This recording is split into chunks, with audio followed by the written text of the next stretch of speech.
Halo, apa kabar pemirsa? Bertemu lagi bersama saya Subki Abdul dalam Warta Parlementaria. Kami sudah menyiapkan beragam informasi seputar kinerja dan kegiatan anggota DPR RI. Inilah Warta Parlementaria selengkapnya.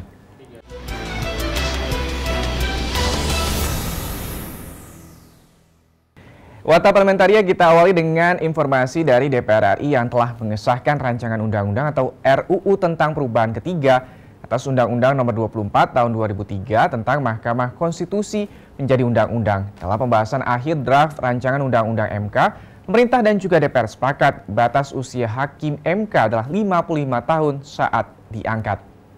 Ditemui usai pengesahan rancangan Undang-Undang MK di Gedung Nusantara II DPR RI Senayan, Jakarta, Wakil Ketua Komisi 3 DPR RI Adis Kadir mengatakan, perubahan batas minimal usia calon hakim Mahkamah Konstitusi menjadi 55 tahun semata-mata untuk lebih menguatkan Mahkamah Konstitusi ke depannya. Nah, begitu juga di usulan dari pemerintah dan DPR, kami melihat di usia 55 itu rata-rata orang sekarang sudah bisa menjadi profesor dan sudah cukup matang juga dan negarawan di usia 55, lagi usia-usia energiknya. Jadi oleh karena itu kami sepakat dengan pemerintah dengan usulannya untuk memutuskan usia awal itu menjadi 55 tahun. Anggota Komisi 3 DPR RI Taufik Basari berharap pembaruan batas usia minimum calon hakim MK nantinya merupakan puncak dari karir seorang hakim MK. Seorang hakim konstitusi, ketika dia menjadi hakim konstitusi itu adalah puncak dari karirnya sebelum dia pensiun. Kalau setelah pensiun dia mau jadi apa terserah, tapi itu adalah puncak karirnya. Sehingga orang yang setelah usai menjalankan tugas sebagai hakim konstitusi, dia tidak terpikir lagi ingin jadi menteri. Bondan dan Rian, TVR Parlemen melaporkan. Kita beralih ke informasi selanjutnya. Komisi 6 DPR RI mendorong BUMN bidang farmasi dapat mempercepat produksi vaksin dan juga obat-obatan untuk pencegahan dan penanganan penyebaran wabah COVID-19. Ditemui di Kompleks Parlemen Senayan, Jakarta, Wakil Ketua Komisi 6 DPR RI Arya Bima mendorong BUMN di bidang farmasi untuk mencari mitra kerja strategis, baik dari dalam maupun luar negeri, dalam upaya mempercepat pengadaan vaksin dan obat COVID-19 dalam negeri. Arya Bima juga mengapresiasi sejumlah temuan vaksin di dalam negeri, namun harus melalui uji kompetensi dan memenuhi standar global. Ini yang penting, maka tadi Bio Farma juga berusaha terus bekerja sama dengan penemu-penemu vaksin nasional, tapi satu pihak kita juga harus secepat mungkin memproduksi bagi vaksin-vaksin yang sudah ada temuan di luar. Karena ini kan balapan, siapa yang paling bisa menemukan memvaksin. Arya Bima mendorong BUMN dapat mandiri dalam memproduksi vaksin dan obat-obatan serta alat kesehatan, seperti ventilator. Hal tersebut untuk mengurangi ketergantungan pada produk dan bahan baku impor. Arya Bima juga berharap BUMN dapat mengekspor produknya dan kompetitif di pasar global. Bio Farma itu tidak hanya dalam strategi untuk mencukupi kebutuhan nasional, tapi kalau bisa kita juga melakukan rencana-rencana ekspor sesuai dengan roadmap bagaimana BUMN farmasi obat-obatan ini kita tidak hanya punya strategi pasar nasional, tapi minimal petarung Asia Tenggara lah. Helmi dan Ridwan, TVR Parlemen, melaporkan. Informasi selanjutnya datang dari Komisi 8 DPR RI. Anggota Komisi 8 DPR RI berharap seluruh mekanisme pengembangan dan pendistribusian vaksin COVID-19 oleh Universitas Airlangga, TNI dan juga BIN harus diperhatikan dengan baik.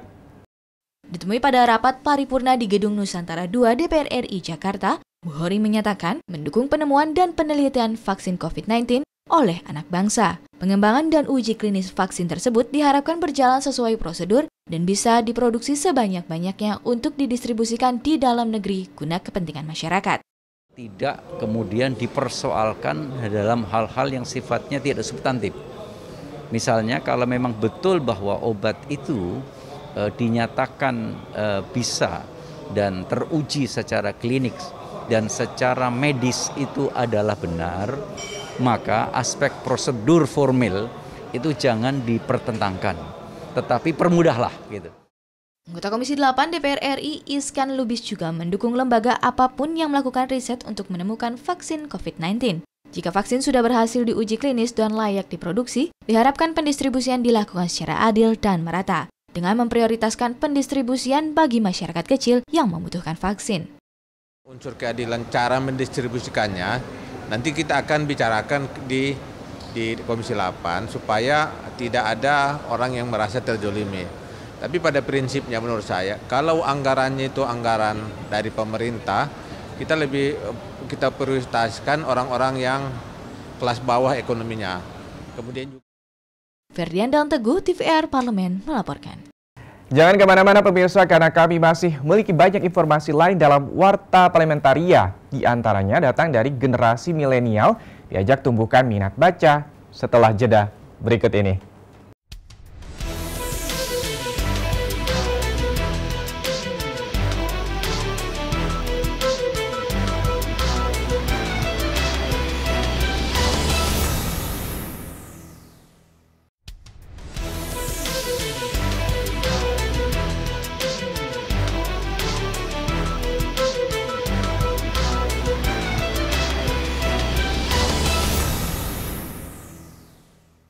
Pemirsa, di tengah pesatnya penggunaan teknologi informasi dan media sosial, anggota DPR RI dari kalangan milenial mengajak seluruh generasi muda atau kalangan milenial Indonesia berperan aktif menumbuhkan budaya literasi membaca, baik dengan buku maupun melalui literasi digital. Usai menghadiri acara Biblio Battle di Perpustakaan DPR RI, Putri Komarudin menyayangkan indeks literasi di Indonesia masih rendah yang harus menjadi perhatian semua pihak. Kegiatan seperti Biblio Battle bisa menjadi cara bagus untuk mengajak masyarakat kembali membaca buku. Seperti di masa pandemi saat ini, banyak generasi milenial mengalami kebosanan karena pembatasan sosial. Bisa diatasi dengan membaca. Tentu dalam kondisi layak ke daerah-daerah pemilihannya. Itu dari Sabang sampai Merauke itu anggota DPR ada, dan saya yakin banyak yang melakukan itu. Jadi sekarang kita melakukan apa yang kita mampu, selain sosialisasi melalui media virtual seperti ini, juga terus menyumbangkan buku-buku yang memang berkualitas dan patut dan layak untuk dibaca oleh masyarakat. Anggota DPR RI Dia Roro mengapresiasi acara Biblio Battle oleh Perpustakaan DPR RI yang bisa menjadi ajang bertukar gagasan mengenai buku yang sedang dibaca dan berbagi manfaat bagi masyarakat. Acara Biblio Battle ini diharapkan bisa digelar secara kontinu atau terus-menerus agar menumbuhkan kembali minat baca masyarakat Indonesia. Dan insya Allah melalui buku kalian juga bisa lebih mempelajari beberapa hal, baik dari segi self-development, tetapi juga sastra-sastra lainnya, buku-buku lainnya yang sifatnya menceritakan baik itu mengenai isu-isu yang saat ini kita alami, ataupun cerita-cerita. Tim Liputan TVR Parlemen melaporkan. Informasi berikutnya datang dari Komisi 9 DPR RI yang prihatin atas meninggalnya 100 dokter yang telah berjuang melawan COVID-19. Komisi 9 mendesak pemerintah untuk meningkatkan perlindungan, terutama pemenuhan APD bagi dokter. Ditemui saat rapat dengar pendapat Komisi 9 dengan berbagai lembaga penelitian dan universitas anggota Komisi 9 DPR RI, Darul Siska menilai banyaknya dokter yang menjadi korban COVID-19 dikarenakan kurangnya pemenuhan APD bagi para dokter. Selain itu, Darul Siska menilai tingkat kelelahan yang cukup tinggi dialami oleh para dokter akibat satu orang dokter menangani pasien lebih dari kapasitas. Darul juga terus mengimbau pasien agar jujur terkait kondisi kesehatan mereka. Kita harapkan instansi pemerintah yang melindungi para tenaga kesehatan ini menyediakan alat pelindung diri yang lebih baik, kemudian juga mengajak tenaga-tenaga kesehatan mendisiplinkan diri, jangan bekerja di luar kemampuan manusia. Kemudian juga kepada mereka yang jadi korban, tentu kita memberikan apresiasi. Anggota Komisi 9 DPR RI Rahmat Handoyo prihatin atas banyaknya dokter yang gugur dalam perang melawan COVID-19 kali ini. Rahmat mendorong agar pemerintah tidak melupakan santunan terhadap keluarga dokter yang ditinggalkan. Dan juga yang paling penting saat ini begitu mereka sudah rela berkorban dan menjadi gugur, menjadi pahlawan pengendalian COVID, saatnya kita juga harus berempati dengan cara apa? Bertanggung jawab. Dengan cara apa? Bergotong royong, bergandengan tangan, melanjutkan dengan hidup protokol kesehatan dengan ketat. Nur Fuad dan Dodi, TVR Parlemen melaporkan. Pemirsa, memasuki usia yang ke-75 tahun DPR RI dan menuju parlemen modern, DPR berharap pemberitaan mengenai kinerja DPR harus disebarluaskan. agar masyarakat merasa terlibat dalam proses kerja DPR. DPR pun harus selalu ingat tugas utama anggota Dewan adalah menyerap dan memperjuangkan aspirasi konstituen. Anggota Komisi 6 DPR RI, Hilmi, mengungkapkan dalam mengembangkan diri menjadi parlemen modern, DPR mengharapkan pemberitaan yang masif mengenai kinerja DPR. Hilmi berharap melalui pemberitaan yang masif, masyarakat akan merasa turut dilibatkan dalam proses kerja DPR, baik dalam proses legislasi, anggaran, maupun pengawasan. Hilmi pun berharap di sisa tahun 2020 kinerja DPR dapat meningkat dan mampu menyelesaikan undang-undang yang tengah digodok. Mudah-mudahan rancangan undang-undang di tahun ini, masa sidang ini, banyak terselesaikan lah. Dan harapan ke depan ya kita akan mengkritisi tentang sistem pengawasan keuangan kita di masa pandemi COVID ini, supaya anggaran itu sesuai dengan untuk masyarakat lah.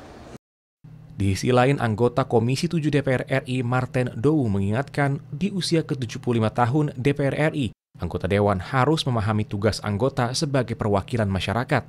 Marten Dowu menegaskan, anggota Dewan merupakan pelayan masyarakat. Untuk itu, anggota Dewan harus terus menyerap dan memperjuangkan aspirasi konstituen agar mampu diwujudkan bersama dengan pemerintah. Pelayan tetap pelayan, tidak bisa melewati raja. Kami DPR, Dewan Perwakilan Rakyat, wakilnya rakyat. Jangan lewati rakyat. Apa yang rakyat mau, itu yang kita jalankan. Mari, kita layani rakyat. Hamba tetap hamba. Amita dan Tegar, TVR Parlemen, melaporkan. Informasi berikutnya datang dari Badan Kerjasama Antar Parlemen yang menyalurkan bantuan masker medis dari Parlemen Vietnam. Bantuan ini merupakan tanda persahabatan antar kedua negara sekaligus menunjukkan keseriusan kedua negara untuk mengatasi COVID-19. Hal tersebut dikemukakan oleh Ketua BKSAP DPR RI Fadlizon dalam kunjungannya ke RSCM beberapa waktu lalu. Fadli berharap masker yang diberikan oleh Parlemen Vietnam tersebut dapat bermanfaat untuk menghadapi pandemi COVID-19 yang belum selesai hingga saat ini. Sumbangan-sumbangan seperti ini dari masyarakat dan juga dari parlemen-parlemen negara sahabat, karena kita juga melakukan kurang lebih hal yang sama. Anggota DPR juga banyak ke daerah pemilihan masing-masing melakukan segala upaya, termasuk dampak dari COVID tidak hanya kesehatan saja tapi ekonominya. Saya kira ini bagian dari upaya kita untuk bergotong royong menghadapi bersama pandemi ini. Senada dengan hal tersebut, Wakil Ketua BKSAP DPR RI Mardani menyatakan apresiasinya terhadap RSCM karena telah menjadi rumah sakit rujukan yang mampu mengakomodasi kebutuhan masyarakat. Sebagai wakil rakyat, ia akan berupaya mendorong agar RSCM mampu menjadi pusat pelayanan kesehatan yang terbaik di Indonesia, sehingga mampu sejajar dan bahkan membantu negara lain di bidang medis. Visi besar bagaimana RSCM ini jadi rumah sakit bukan cuma rujukan, tapi juga jadi kebanggaan. Blueprintnya sudah ada dan kami di DPR dengan kehadiran ini insya Allah akan memperjuangkan agar RSCM dapat menjadi pusat keunggulan layanan kesehatan Indonesia yang terbaik. Alda dan Teguh, TVR Parlemen, melaporkan. Pemirsa, kami masih memiliki banyak informasi lain dalam Warta Parlementaria. Tetaplah bersama kami.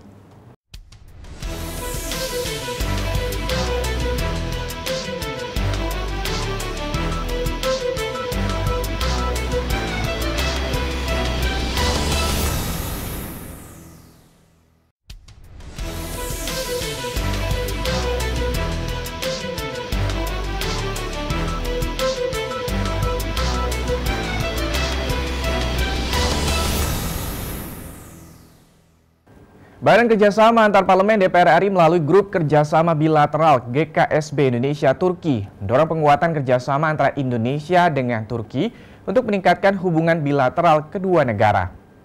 Ditemui usai menerima kunjungan Duta Besar Turki untuk Indonesia Profesor Dr. Mahmud Erol Kilic di Gedung DPR RI Senayan, Jakarta, Ketua GKSB Indonesia Turki Muhammad Farhan mengatakan kedua belah pihak menegaskan kembali dukungan untuk penguatan kerjasama antar kedua negara yang diantaranya kerjasama pertahanan dan pendidikan. Dalam bidang pertahanan, Farhan menuturkan Indonesia-Turki sudah memiliki Memorandum of Understanding atau MOU tentang kerjasama industri pertahanan sejak tahun 2010. Turki itu punya sejarah yang bagus dalam pengembangan bersama industri pertahanan. tank harimau di Pindad. Kan itu 60-40. Kitanya 40 sih, merekanya 60. Tetapi kan cukup TKDN kita kan emang 40% dan itu bagus. Dalam bidang pendidikan, Farhan mendorong pemerintah untuk mengirimkan putra-putri bangsa untuk menempuh pendidikan di Turki, terutama terkait pendidikan infrastruktur, karena Turki memiliki pendidikan infrastruktur yang sangat maju.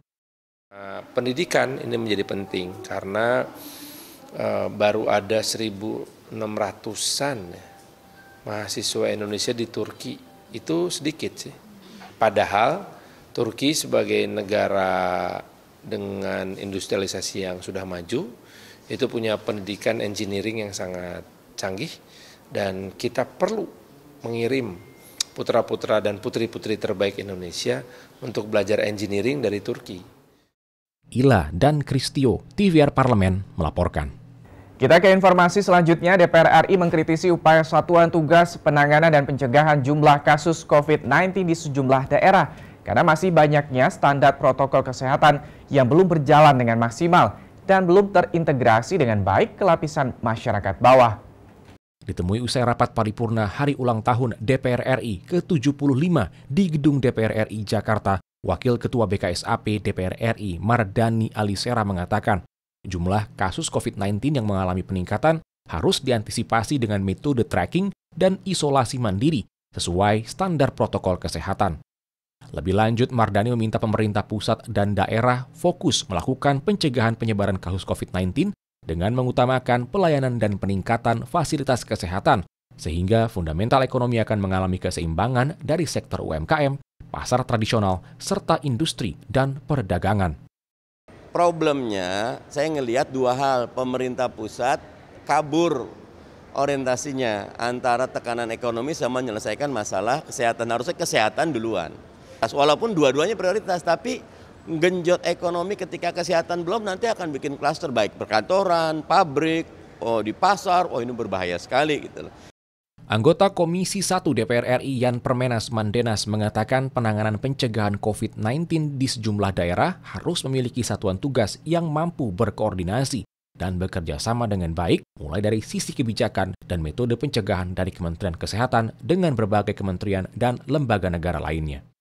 Yang saya amati sampai dengan saat ini, masing-masing satuan tugas ada yang sudah sinkron dalam melaksanakan tugas-tugas pencegahan dan penanganan COVID, tapi ada juga yang memang beberapa instansi yang masih berjalan sendiri. Kementerian Kesehatan harus sudah lebih proaktif lagi untuk bersinergi dengan semua kementerian lembaga yang ada. Ajib dan Syamsul, TVR Parlemen, melaporkan. Warta Parlamentaria kita tutup dengan informasi dari Komisi 1 DPR RI yang menghimbau sinergi antara TNI Polri untuk selalu terjaga dalam menjaga stabilitas keamanan dan kenyamanan di tengah masyarakat, serta konsolidasi kerjasama yang kuat antar institusi keamanan negara. Anggota Komisi 1 DPR RI Mukhlis Basri menilai kejadian penyerangan Polsek Ciracas baru-baru ini berawal dari kesalahpahaman informasi yang diterima yang diduga dilakukan oleh oknum TNI. Untuk itu, perlu dilakukan langkah tegas sesuai undang-undang militer yang berlaku. Sesuai dengan hukum militer, undang-undang yang ada, undang-undang militer, saya kira itu. Jadi jangan ada pembiaran harapan kita. Tapi saya mendengar berita, membaca bahwa TNI sudah melakukan hal itu, dan kita memberikan apresiasi kepada pimpinan TNI yang sudah artinya tegas memberikan sanksi kepada anak buahnya yang melakukan kesalahan. Mukhlis menambahkan aparat keamanan negara harus saling bahu-membahu dan gotong royong dalam menjaga stabilitas keamanan negara. Mukhlis berharap kejadian tersebut bisa menjadi pembelajaran ke depannya bagi institusi Polri maupun TNI untuk lebih erat lagi menjalin konsolidasi dan komunikasi antar kedua lembaga keamanan negara. Iya, dua institusi ini untuk sama-sama menjaga, menahan diri, dan kepada pimpinannya untuk memberikan arahan-arahan dan bimbingan lagi kepada staf-stafnya atau pada pasukan-pasukannya. Mario Hasiholan dan Rizky, TVR Parlemen, melaporkan. Pemirsa, demikianlah beragam informasi seputar aktivitas DPR RI yang sudah kami susun dalam Warta Parlamentaria. Saya Subki Abdul beserta seluruh kerabat kerja yang bertugas undur diri. Terima kasih atas perhatian Anda. Wassalam.